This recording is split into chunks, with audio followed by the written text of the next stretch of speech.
বাইরের পৃথিবীর তুলনায় রাজধানীর উত্তরের কামারপাড়া বামনাতে কবরস্থানের ভেতরটা বেশ নীরব। হঠাৎ হঠাৎ দূর থেকে ভেসে আসি গাড়ির হর্ন কিংবা কিছু মানুষের মৃদু কোলাহল। বর্ষার ছোঁয়া পেয়ে কবরস্থানের অনেক জায়গায় সজীব ও সবুজ হয়ে উঠেছে ঘাস। ঢাকা উত্তর সিটি কর্পোরেশনের অন্তর্ভুক্ত উত্তরা মডেল টাউনের 10 নম্বর সেক্টরের পাশে অবস্থিত কামারপাড়া কবরস্থানে মূলত এলাকার ভোটার বা বাসিন্দাদের সমাহিত করা হয়। তবে ব্যতিক্রম ঘটেছে একবার। 46 বছরের পুরনো কবরস্থানে শুয়ে আছেন জুলাই গণ অভ্যুত্থানের শহীদ মীর মাহফুজুর রহমান মুগ্ধ, যিনি এই মহল্লার বাসিন্দা নন। কোটা সংস্কার আন্দোলনে গত বছরের 11 জুলাই শহীদ হন তিনি। মুগ্ধ খুলনা বিশ্ববিদ্যালয় থেকে গণিতে স্নাতক হন 2023 সালে এবং শেষে বাংলাদেশ ইউনিভার্সিটি অব প্রফেশনালসের ব্যবসা প্রশাসন বিষয়ে স্নাতকোত্তর ডিগ্রি বা MBA করছিলেন। সেই মুগ্ধ যিনি হাসিমুখে আন্দোলনকারী ও সহযোদ্ধাদের পানি পান করাতেন। গত বছর 11 জুলাই কোটা সংস্কার আন্দোলনের উত্তাল সময়ে শহীদ হন মুগ্ধ। নানা জটিলতায় মুগ্ধকে কামারপাড়া কবরস্থানে সমাহিত করা হয় পরদিন 19 জুলাই দুপুরে।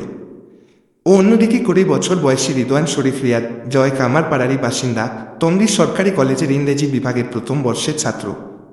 মুগ্ধকে কামারপাড়া কবরস্থানে কবর দেওয়া হবে জানতে পেরে জয় ও তার বন্ধুরা জুমার নামাজের পর গিয়েছিলেন সেখানে। মুগ্ধকে দাফন করার পর বিকেলেই বন্ধুদের সঙ্গে জয় যুক্ত হয়েছিলেন গণ আন্দোলনে। সেখানে আন্দোলনকারীদের প্রাথমিক চিকিৎসা দিচ্ছিলেন তারা। মায়ের সঙ্গে তখনও তার যোগাযোগ হচ্ছিল। শেষবার যখন কথা হয় ঘড়িতে তখন বিকাল 5:32 আর তারপরের 5 মিনিট, মাত্র 5 মিনিট। বিকাল 5:37 জয়কে মাথায় গুলি করে হত্যা করে ফ্যাসিস্ট আওয়ামী লীগের দাবিদাররা। এই ঘটনার পরপরই বন্ধুরা একজন রিকশাচালককে তার মোবাইল থেকে জয়ের পরিবারকে খবর দেয়। বন্ধুদের পরামর্শে সেই রিকশাচালক জানান জয়ের আহত হয়েছে, তারা যেন দ্রুত জয়ের জন্য হাসপাতালে আসে। কিন্তু হাসপাতালে নেওয়ার সঙ্গে সঙ্গেই চিকিৎসকরা জানান জয় ঘটনাস্থলেই শহীদ হয়েছেন।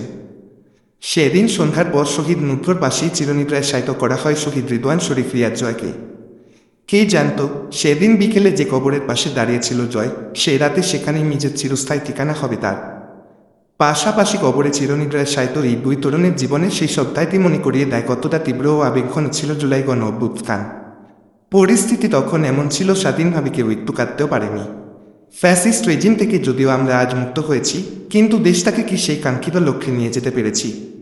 আসুন ওদের আত্মত্যাগের কথা মনে করেও হলে সবাই দেশের স্বার্থ নিয়ে ভাবি। ধন্যবাদ।